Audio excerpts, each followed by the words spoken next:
Eggs. That's a very good. So that's good, but you know, Africans face a lot of fronts, right? You say that Africans need to go out, learn, and go back, build Africa. The policy maker, the policies does not favor us. It favors the multinationals. Let me give you an example, Mr. It's Sage. almost impossible to register a company. No, let me give you an example. This is our platform, Africa is Home. Yeah. We produce rice in Cameroon. Right. We paid so much in taxes the very first year. Without even generating income. We just registered the company and it was all done like around December. It makes it Then impossible. in February we had to pay so much taxes, like we were not even operational like that. Yeah. The policy doesn't favor us, but it doesn't favors favor anybody. multinationals. Yeah. If a Frenchman goes to Oh register my a God. company Orange. within days, Orange to Cameroon, Brazzaville to he Cameroon. will be. But if I go to register a company, there will be hoops. I have to corrupt so Oh and my so. God. I have to know so and so. Go and I have- see this person. This Come is back. how- Go and see this person. That's the problem we are facing. There's no opportunity for us, and that's why you see a lot of young Africans leaving the continent. But that aside, now, Sage, China was a poor country in the 80s, a communist country that survived in rice pudding. But The 80s in was the like yesterday. late 80s, early 90s, China started to come up. They sold their labor. So what can Africa learn or do to get out of, poverty? Where we are right now. What would you suggest? Part of that, and the doc could probably talk about this immensely, how China got out. We helped them. I know. True. America helped China. It's true. They shipped the company there because of cheap labor. Cheap labor educated them. Right. So a lot of the stuff too came after World War II when Japan and stuff like that, and we wanted to try to team up with China, let's say, to kind of combat Russia. Right. Little we know, we built them up to basically now they both want us gone. And the doc can probably answer that the best. Yeah, Doc. So what can Africa do, to get out of poverty? Like we say China has. If Africa would take Japan as a model, what Japan did, there was a period where Japan spent something like 20% of its GDP on sending Japanese people abroad. And they literally funded people to do anything. They like Japanese people went to Germany and studied film, or they went to wherever, went and worked on a dairy farm in Holland, like whatever it was. But they spent a ton of money and they brought all these people back, and then they had the modernization of Japan. It took a lot of investment by the government and to encourage the people to come back, because the way it is right now, if we give developmental scholarships, right, like there's all these international organizations, and including countries, US, Japan, China, whoever, gives scholarships to Africans. They go to America, go to Europe, go wherever and study. And of course, when you finish, you're like, well, geez, I could stay here and get a job for $10,000 a month, or I can move home and get a job for $100 a month. They wind up staying and, finding a way to stay. And so we need these people to go back. I mean, because they have to build the capacity of the country. The government has to incentivize them. You know what? To add to that, right? It's so funny because during the reign of the late President Amadou Ahidjo of Cameroon, may God rest his soul, he actually sent so many Cameroonians out of the country to study in France. And my uncle, Mr. Wanji, was one of the lucky ones that left the country back then. And he studied mathematics in France. But no one ever followed up to bring them back home. He stayed there for 25 whole years. Owns a trucking company in France and all of that. He just went back home not up to 6 years ago and started a small plantation. But now comes the Cameroon government with their taxes, their stuff. And now I bet he wishes he never went back. See. And there's millions of them like that all over. Doctors, engineers. Yeah, there's a statistic, I can't remember off the top of my head, but the national health system in Britain, something like 20% of the doctors are Nigerian. Yes, even here in America. Go to Atlanta, go to New York, Why are you going go far? to Texas, even here in Minnesota, Fairview. In Fairview, majority of doctors where are not? Africans, Ghanaian, A lot of my Nigerians. co-workers were from Nigeria. Yeah. Medical doctors, a lot of them. So the thing is, African governments need to invest in young people, like you say, and follow up and say the reason we are sending you to the United States to start doctorate, engineering, whatever, it's for you to come here and do this project, and we will offer you this amount of money. Pay them. Not just send because majority of us here come on our own. The government doesn't sponsor us. The government need to invest on us and say, okay, young people, we have infrastructure deficit. We need engineers. We need better Medicare system. We need better roads. So we are going to send you to learn those skills. We will finance you. Then when you come back, we'll offer you this and that. They don't do that. There is no such a I don't know. I won't speak for every country, at least in my country. Oh, no, I will speak. They don't do it.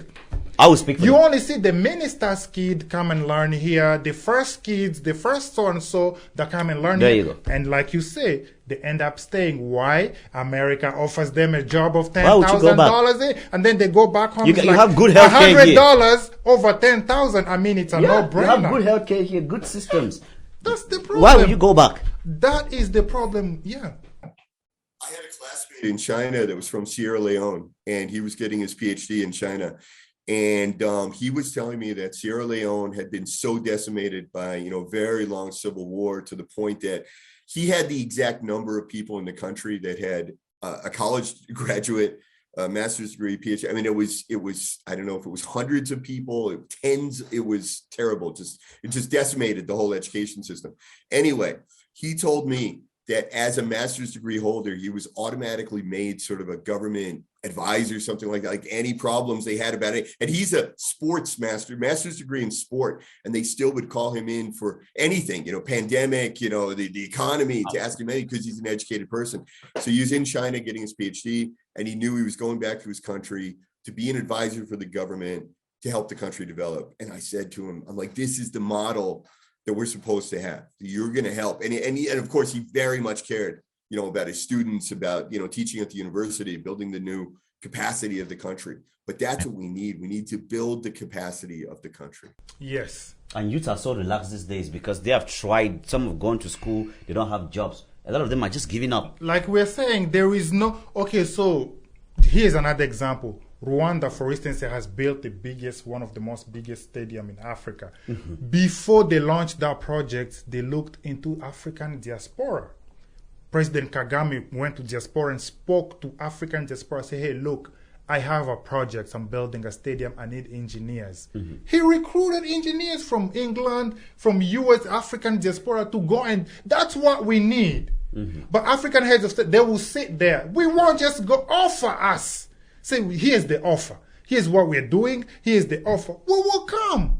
There is no such a thing. The only person that did that is President Kagame of Rwanda. Mm-hmm. He talked to universities in England. He went to Australia, US, kind of talking to African diaspora, say, I have a project for you. Come home. Yeah. That's what we need. Well, I have a question, though.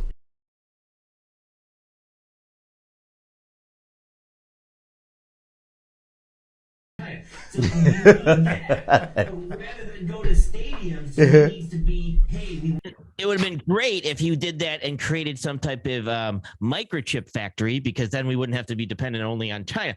So you need that.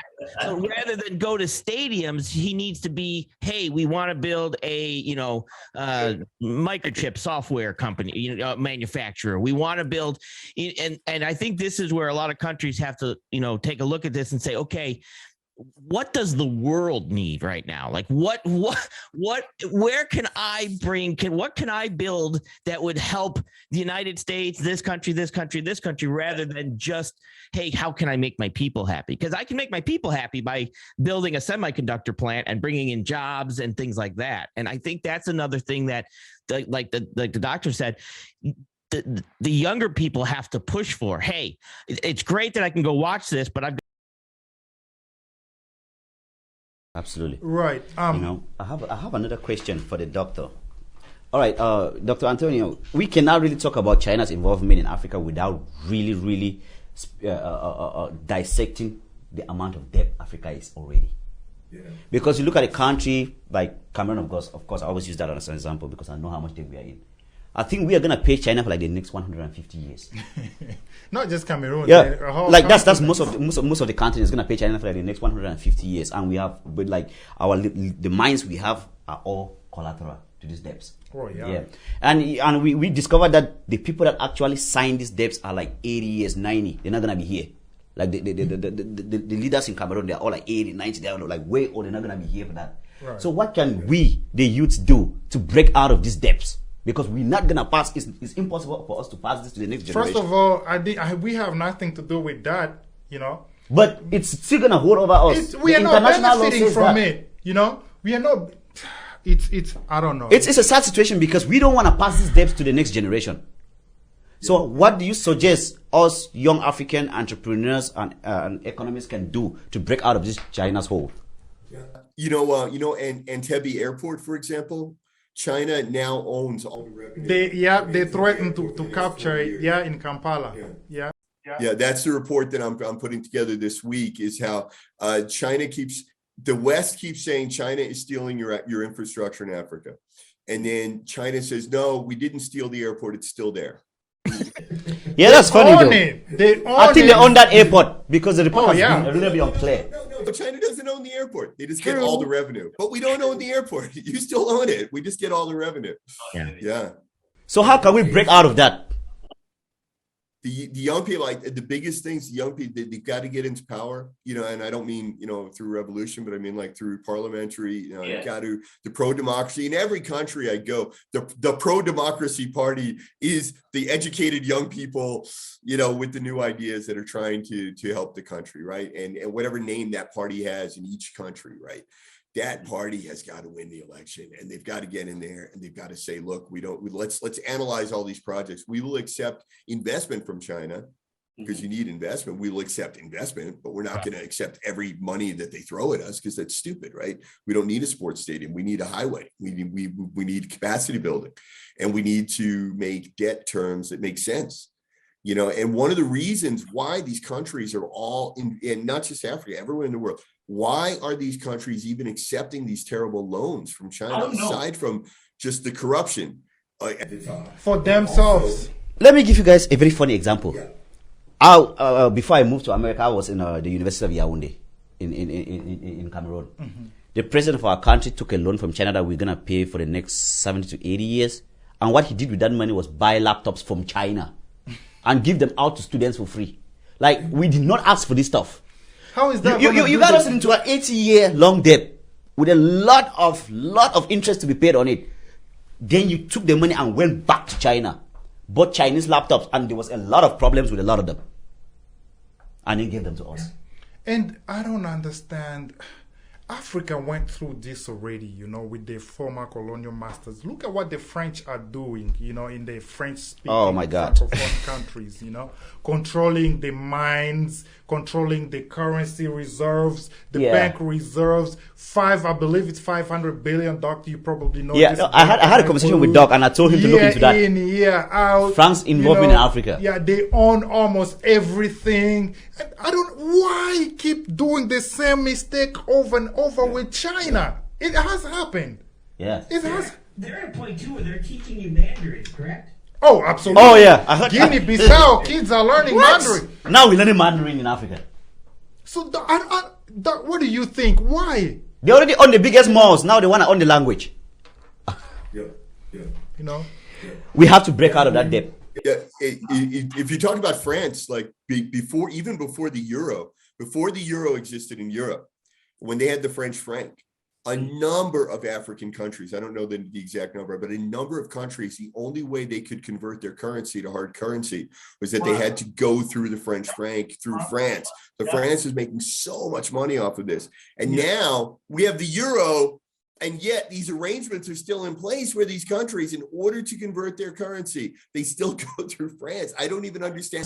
A lot of countries, many. Yep. After they created the European Union, France said, you know what, we're going to print you a new currency. We call it CFA. Yep. You know, which we print.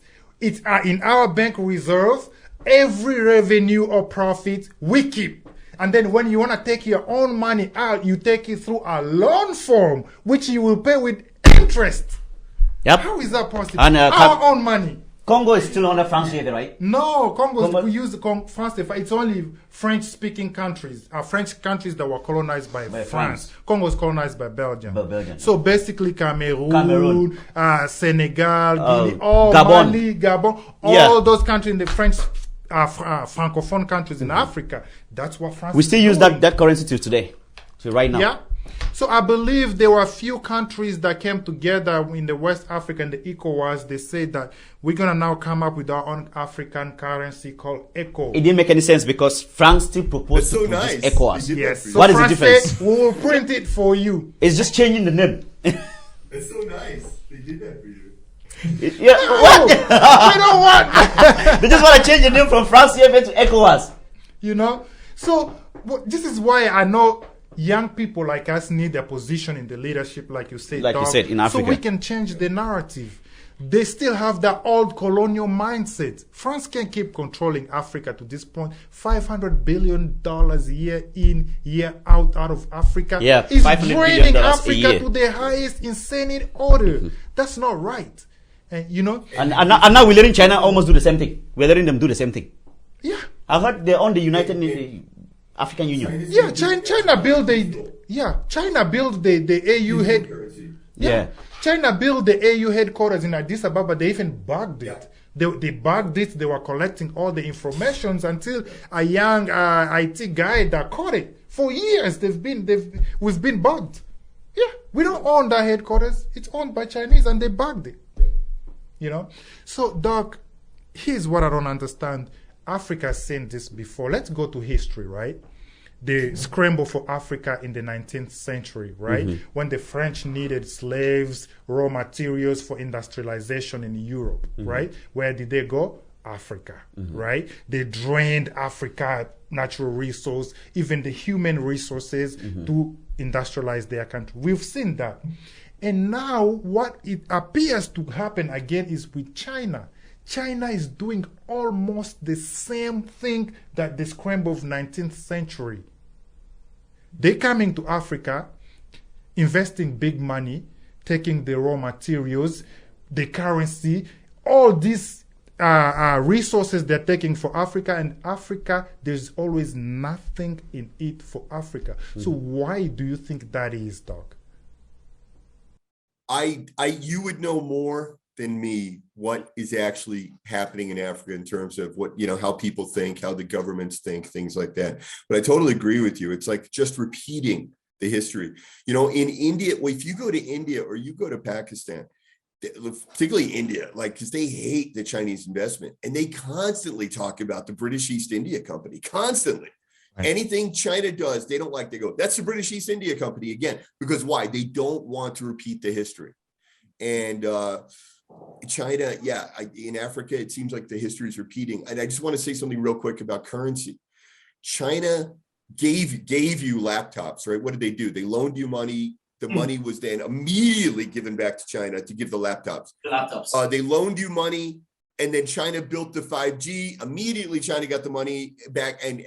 But what did they do? By doing that, they've now put your country on the digital grid. And the next step is going to be Chinese digital currency, digital yuan. Right. Oh, you don't have to print your own money. Oh, you got a bad deal with France. Yeah, that deal with France is terrible. We're going to save you from that. We're going to save you from that by giving you the Chinese digital currency. And it's going to take, and only young people understand digital currency. Only young people. That's what I say. Young people need a voice. Hang on, hold that thought. So I do want to answer what I think that all right, one of the issues. I have a question for that, Mr. And maybe I'm wrong. Sage. You tell me. One of the things that China does is they do 5-year plans. They have plans in which they want to accomplish, and they go in a 5-year period. And they publish it. And they publish it. So everybody knows what the 5-year plan is, okay? And I think that's one of the reasons that they are able to accomplish a lot that they have accomplished, because they're all on the same page. For me in business, I have a plan when I go in to do what I do. You have a lesson plan when you teach classes. And I think one of the things that Africa maybe doesn't do or doesn't have it is they don't really have a plan. It's everything's kind of coming at them from every aspect right now, and they're just taking making all this money, and they're like, yeah, that's great, go do that. And I think it's going to take a leadership role of somebody coming in from in presidents and things like that to say, okay, this is our plan, and I want everybody to be aware of what the plan is. I think that's the approach Africa is missing, is that lesson plan, you might call it, if you were a teacher or something, to allow them for everybody to be on the same page, because it is a monstrous continent with lots of countries and lots of people. And I think that's what's being taken advantage of by China, is the fact that it is so big and nobody really knows all this. And China is very organized, and they keep everything in line by doing that. Yeah, and there's got to be union. There's got to be strength in the union, the African Union, right? Because that's the issue. Because we keep saying Africa, and obviously, as you guys are always pointing out, Africa is not a country. It is many countries, right? Yeah, and they don't have a unified policy, obviously.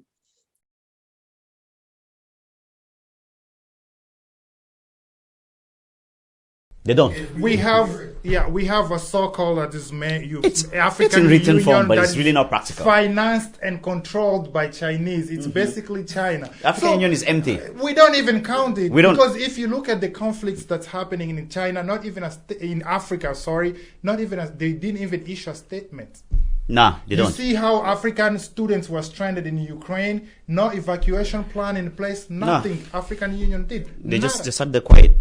So we don't even consider, So we need a unifying policy that says, if you want to buy our minerals, you want to trade with us, you have to trade with our currency. Here are our terms and conditions of trading with us. We are just a yes man. And to add to that, no country or continent is an island. You can't exist alone. Of course, we're going to need investment from the rest of the world. Absolutely. But we just have to be smart enough to actually understand these policies and make trade deals that will favor the continent. It has to be mutually beneficial for both parties. China offered you 40-60. 50.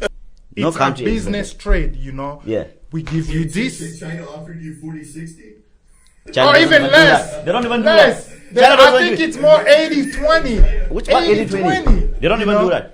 Look, the U.S. is the number one recipient of investment most years. It kind of flip-flops between the U.S. and China, but in many years, the U.S. is the number one recipient of investment. Now, do you feel like the U.S. lost their sovereignty, or that we made a bad deal, or we're being colonized? No. So investment absolutely is possible to receive tons of investment, right, and benefit from it. But as you said, you got to be smart. It's got to be analyzed. The terms have to be discussed, and you got to build things that you want, right? Nobody can come to the U.S. and build a stupid sports stadium that we don't want. If we wanted a sports what? No, they can't do First that. First of all, what do we need it for? So here's the thing. Yeah. The issue with Africa is simple. We've recognized the problem. We have a lot of deficits. Like I said earlier, infrastructure being one of them, healthcare system, education system. It's simple. All we need is a policy that benefits both parties, right? We have to discuss the terms and conditions. We know what we want. We've identified the problem. It's the policy makers. When they make those deals, they don't do what those deals was made for. They keep their money in their pockets. Yeah. All right. Is it okay if I ask a question that I had from Mr. Sage? Go ahead. Yeah. Mr. Sage, before I ask this question, I want to revisit history a little bit. Like, the United States government, of course, they helped China grow up to where they are today. And they did that by moving a lot of big companies here to China. Yeah, because of cheap production. Now, China is on a level where it's bumping head with the United States right now on a lot of different levels, right? Do you think, and so many people might argue that within the next coming 30 to 40 years, the dollar value might go down. When you look at how the oil deals are going right now, right? Do you guys think it's possible for America to back the dollar and the American economy by actually going into Africa? Okay. Now, yeah. Well, so a lot of people are like, hey, let's build everything here. Let's make everything here. And it's next to impossible, right? So there's a lot of reasons why it's not just companies in the United States go to other countries to basically invest in those other countries also for leverage, right? We're going to put business over there, and then, or could be it's cheaper manufacturing over there, right? We've got a ton of regulations here. Good luck getting through EPA. Well, there's no EPA over there. We can build it over there, right? Stuff like that. So one of the things that I truly believe is that if we want we have to invest. We have to put business over there. We have to, we would have to. Now, you got to find, obviously, safety is a big thing, and security and stuff like that. So you'd have to go to, that's a major thing. But for the United States sending some of our businesses over there, it isn't just about the money all the time. Sometimes it's about the influence that brings to the country that it's in, right? Yeah. So if I send my businesses to a country and I now have U.S. businesses over there, well, when it comes to votes and stuff like that, you're going to kind of have more leverage if you actually have boots on the ground over there helping that country build, right? So we don't have to send our military. We could send Apple. It's almost the same thing nowadays, right? And that trade back and forth and being able to. So if we really wanted to, it's in my opinion, again, the doctor can probably even answer this even better. Yeah. For us to invest companies into countries in Africa is it's a must. It's an absolute must at this point. And China sees it. We have to see that. But it seems like for us sometimes we have a hard time understanding that, we don't have to put boots on the ground. Let's just let's get a business in a safe area. You start building it, start expanding, start teaching, start pushing that. That's almost as powerful as soldiers on the ground, to be honest. Absolutely.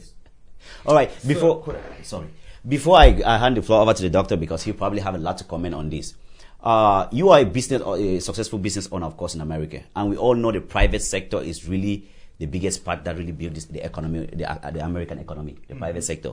So, what do you think? What advice would you give? So, a lot of the stuff that a lot of business owners in America with regards to investing. Something business over here would be outsourcing, right? The outsourcing of, let's say, goods. So, let's say I'm in logistics, and a lot of the stuff I might need would be like a phone call center, right? That phone call center. So, a lot of times it ends up in like India or ends up in all these other different places. So it's actually the biggest thing would be, okay, I need to find somebody that makes sure that it's in the right place with the right people that can hire these people, make sure they show up for work and stuff like that and do it the proper way I want to do it. But it's definitely an aspect that outsourcing would be that first step. Right. Because any investor that's handling, let's say, logistics and stuff, a phone call system is that outsourcing is where businesses kind of start entering, at least nowadays, into other countries, is outsourcing just that type of stuff. And then from there, once you start to see, hey, that outsourcing in different areas, and then next thing you know, you get manufacturing plants in different areas and things like that. But it's kind of a slow roll, right? It's difficult to say, I want to start manufacturing over here and throw down a refinery, right? The first thing you need to do, what companies need to do, is they need to see that it's a doable thing, it's a workable project, it's something that works, the people want it. They're going to show up for work. They're going to answer the phone.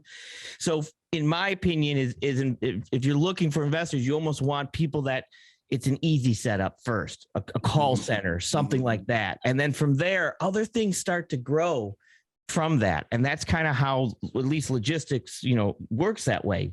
It's that first trade to that second trade. So it's that call center to that office building, to that manufacturing plant, to that refinery. And that's the slow roll of investment and outsourcing. All right. Dr. Antonio, so on this, do you have anything you want to add? Yeah, I think that e-commerce and electronic business, I think that's a really good way for entrepreneurs in Africa and then for investors in the US to be involved. Because as Sage pointed out, it's not realistic that you're going to open up a car factory tomorrow. Right. It's just too much money, too much investment, too difficult for any number of reasons, right? But you have intelligent young people, and then you have 5G. China gave it to you. They charged you money for it, but they aided you. Well, but same thing. I'm in Mongolia. I mean, it's the same thing. My students are it is brilliant young people. And they can, when they graduate our university, they are guaranteed pretty much in Mongolia, their starting salary is double the normal Mongolian, like ending salary. Like they'll start at like $800 a month, right? Which from Mongolia is a lot of money. However, my student came to me the other day. The bank offered me this great position, $800 a month. He goes, but I'm thinking of going to Korea to work in a what do you call it? Like a warehouse, like driving a forklift, because he can get $3,500 a month. Wow. And look, I understand you have to do what you have to do for your family, right? But it is so sad to see this 4 years of English American education, brilliant young people, and then he's going to go work in a warehouse in Korea, and so China is kind of in the same thing. So a lot of my students, they figured out how to go on Fiverr, in these type of websites where they do, gig work, and they're figuring out that they can make, really good money and use the skills that they're learning in the universities. I'm really proud of them. So anyway, I would love to see African young people doing things like that. I'd love to see sort of on entrepreneur clubs and doing gig and doing online, and then maybe through that getting investment into the country. And as Sage said, it's got to be a slam dunk. It's got to be in American companies. They listen, with a $5,000 or $10,000 investment, we can make this business that's going to, generate a profit for you, as opposed to saying to them, look, come here and build a factory, because that is just a huge step. It's many steps down the road, Yeah.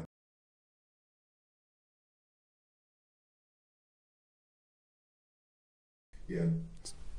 I mean, the problem with Africa, what do you think the problem is? Is it low skills, or is it poor education system that, we are so depending on outside? What would you suggest? What do you think? It's both things, and then it's also logistics. It's also the lack of road. Because there's a lot of African countries where if I wanted to build a factory, the electricity, is in and out during the day. You have outages, or there may not be facilities. Like for example, Vietnam is like one of the fastest growing economies. Right. If you build a factory in northern Vietnam, you have to sign a contract with the Vietnamese government. You build a road to the factory, and you build the extension of the power grid to your factory.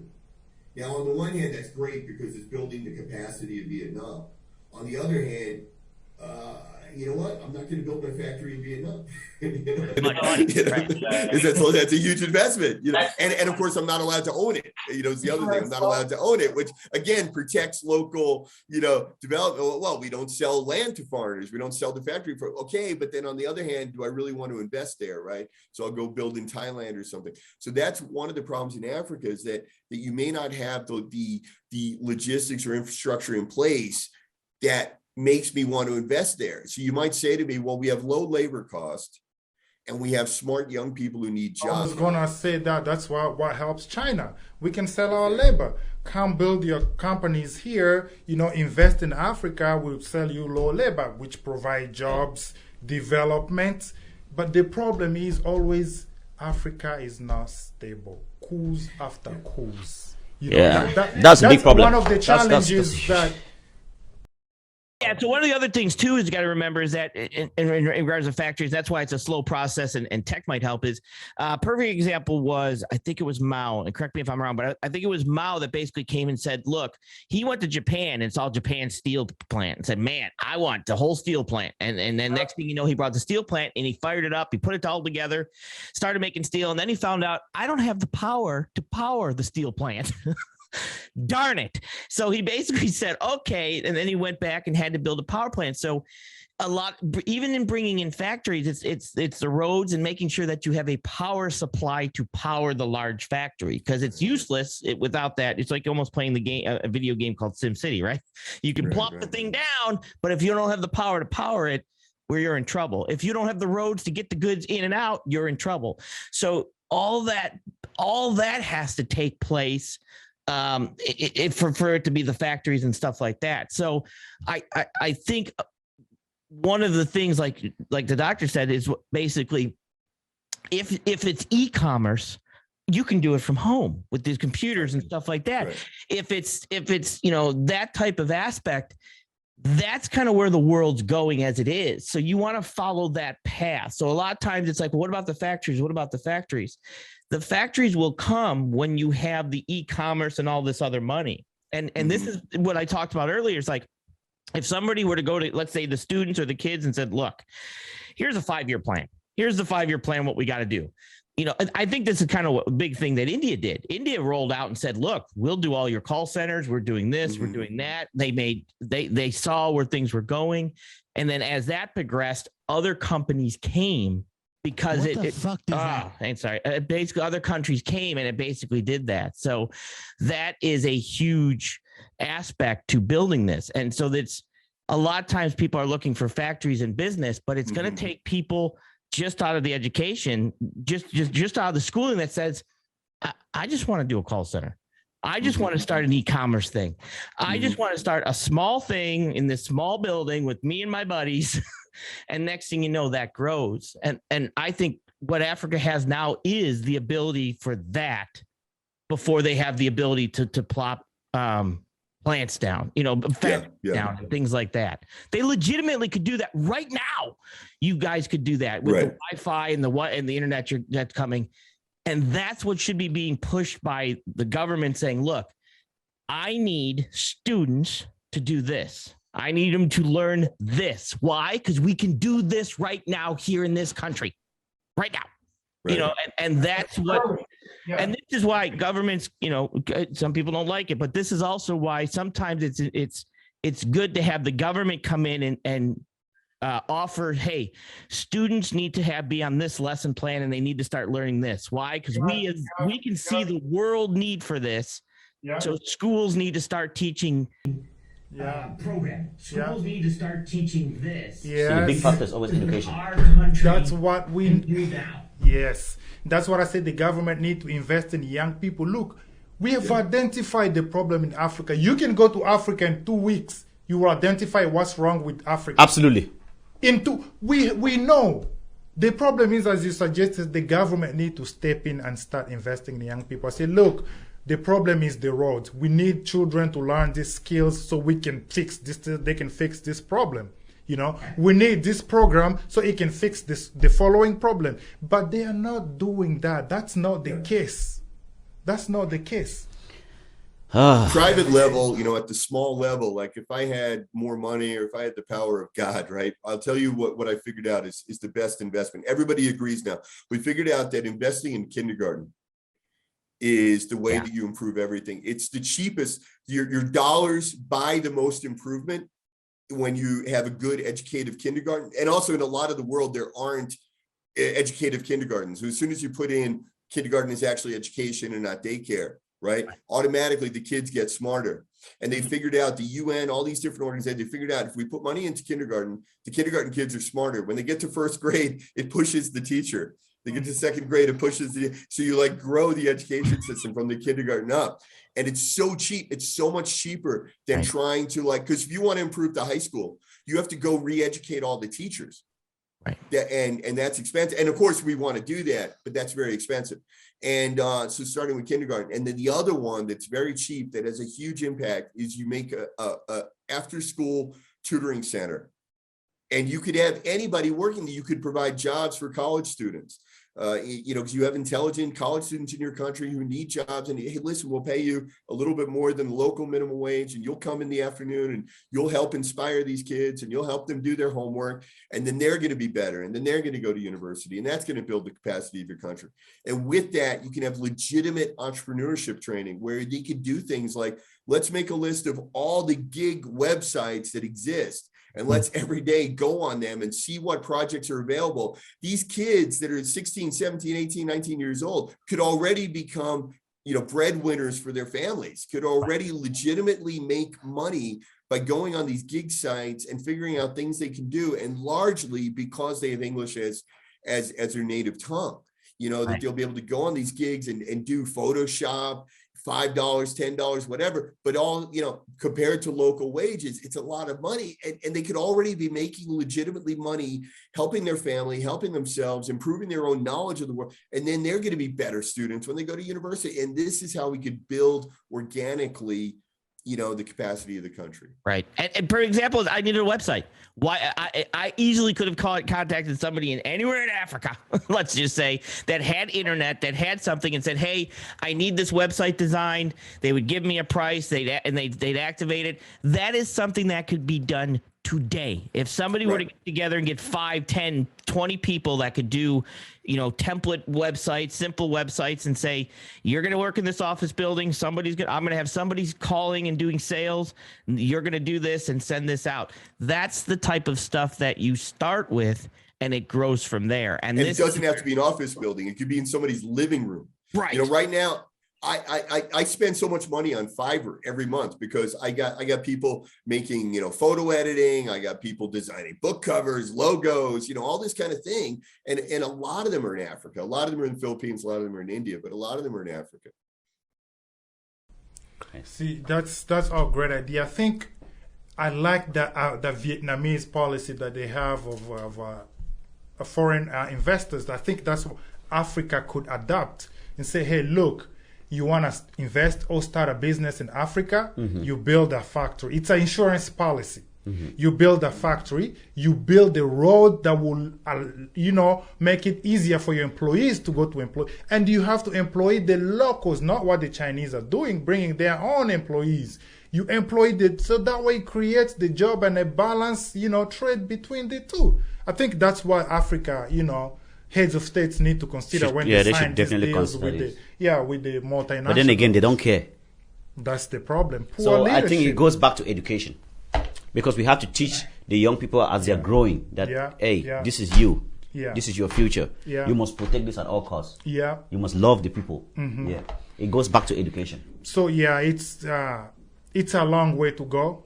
But we need education, like you say. We need education, educate young people. Say, hey, look, you are the future of this continent. You are the ones who will make the difference that we need. Nobody else is coming to save us. We've learned this from long time ago. No one is going to come save us. Nobody's going to come and save Africa, but Africans themselves.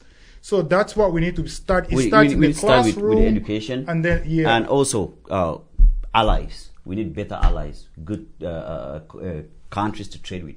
Out of Africa that has the best interest of the people. Absolutely. In Africa. Absolutely. That will actually come in there and teach us their systems, what they know. And I think it's a lot of leadership roles and the aspect. If you had a lot of people coming here, let's say, and learn. Let's say you guys, you learn like you're doing, and then going back and then showing and creating from what you've learned here, you're going to have a lot of other people follow that role model and follow that lead, right? So when they see that other people have, let's say, left Africa, learned, got educated, learned how to do a trade, and then go back and say, okay, I'm going to do this here, or we're going to bring this here, that eventually causes other people to say, well, I want to do the same thing he's doing. I want to do the same thing you know what I mean? And it's going to take, kind of motivational type things and leaders to go learn something, come back. That's the hardest part. And I think people, and once they do come back and they start something, the money will follow, right? The problem is, nobody wants to wait for the money. They want the quick money, quick and easy money. They don't see the. I feel like this money thing, especially with African youth. What one thing African youth have to understand is money is not the goal. Money is always a byproduct of the goal. The goal right now for African youth is to stabilize our economy and build our countries. That should be the goal for every African youth. It's not getting rich. It's to leave that impact, like building platforms that will bring light to our continent, investing in our continent, making sure we provide job opportunities for our people. That should be the goal. Then if God blesses you, you make money along the line, it's a plus. We are developing continents, so that's what we need to work on, Development, right? That should be the goal. Yeah, we've identified the... Absolutely. Yes. Because if you don't do it, China will. Oh, they're doing it. High cost. They already are. And the cost is too high. So we really need to stop folding our hands and standing on the side, watching. Yeah, African youth are the answer to the problems of Africa, period. That's it. There's nobody else that will come and say, okay, I'm going to save Africa. They will come at the cost. China is trying, but it's costing us. You and I are the ones that will go to the continent and make the difference that we need. Nobody else. Thank you. Nobody else. Yeah. Well, I'm going to be done with my work here in Mongolia. So if you want to open up that after-school tutoring service. This has been a dream of mine to make this actually happen. I talk about it a lot, but I would love to actually do it. But I work with young people. I'm a fan of young people, and I work with young people from Africa, from Mongolia, and there's so many, Cambodia, Burma, like they're in the middle of a civil war, and these kids are so smart, and they speak English, and they're online, and they're asking me questions about how did America go to the moon, and meanwhile, like their village is on fire, and I'm thinking. Right. These are people that desperately want to learn and improve, and this is a natural, I think this is a natural thing among young people, so let's encourage that, Absolutely. Absolutely. It goes back to education. Yes. And Mr. Example is something we need to really consider on the platform. Absolutely. That's something that's the way we can really be able to impact that. Yeah. All right, gentlemen, it has been a pleasure. Thank you so much for your time and joining Africa's Home podcast. We hope to have you back again here. Thank you guys. Absolutely. Thank you for having me on. Yeah, it was great meeting you guys. And I really enjoy hearing your perspective because you understand the situation on the ground better than we do from the outside. And I really appreciate it. And come on anytime. Thank you so much. Please, gentlemen, I also want to beg you guys to look on the on Frank's involvement in Africa. That's the topic that I want to bring you guys here like a month from now, and we can dissect Frank's involvement in Africa. Yeah. So please, if you guys can look in that. Especially on the currency side. That's a big deal. To cover. Yeah. A lot to cover. Thank you guys so much. All right. Thank you so much. I hope to see you guys back here again. Have a good night. All right. Thanks. Yeah. All right. Thank you guys all for tuning in. This has been the presentation of Africa's Home podcast with your man, Platini Womela. Thank you guys so much. Make sure to click, like, share, and we'll see you back again. Leave a comment. Thank you. Thank you guys. And comment.